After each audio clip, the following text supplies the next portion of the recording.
ஜல்லிக்கட்டை மட்டந்தட்ட மல்லுக்கட்டி நிற்கிறாயே, உன் சொல்லை கேட்டு சோர்ந்து போக என் எஜமான் என்ன முட்டாளா? கொள்ளும் சோளமும் அள்ளித்தந்து என்னை கொஞ்சி கொஞ்சி வளர்க்கிறாங்க. அவர்களோடு சேர்ந்து துள்ளி விளையாடும் என் திறனை நீயும் கொஞ்சம் வேடிக்கைதான் பாரேன். வருடம் வருடம் தடை வாங்குவதே உனக்கு வாடிக்கையாய் போய்விட்டது. என்மேல்தான் எத்தனை கரிசனம் உனக்கு? கசாப்பு கடையில் என் கழுத்தை அறுக்கிறார்கள், அது உனக்கு கசப்பாக தெரியவில்லை. சூப்பு கடையில் என் எலும்பை உறிஞ்சுகிறார்கள், அதுவும் உனக்கு சுளீர் என்று உரைக்கவில்லை. ஆனால் வருடமெல்லாம் உழைத்துவிட்டு ஒரே ஒரு நாள்தான் விளையாடுகிறேன், அது உனக்கு பொறுக்கலையோ? உழைத்து கலைத்த உழவனுக்கு உற்சாகமே நான்தான்.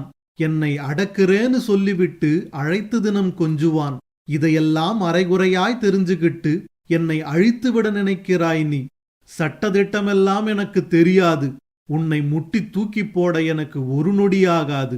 ஆனால் மன்னிப்பதே என் உழவனின் மரபு. அதனால் நீ தப்பித்தாய். போனது போகட்டும். இந்த வருடம் ஜல்லிக்கட்டில் நான் நிச்சயம் ஓடுவேன். முடிந்தால் என் எதிரில் நின்று என்னை தடுத்துப்பார். வணக்கம்.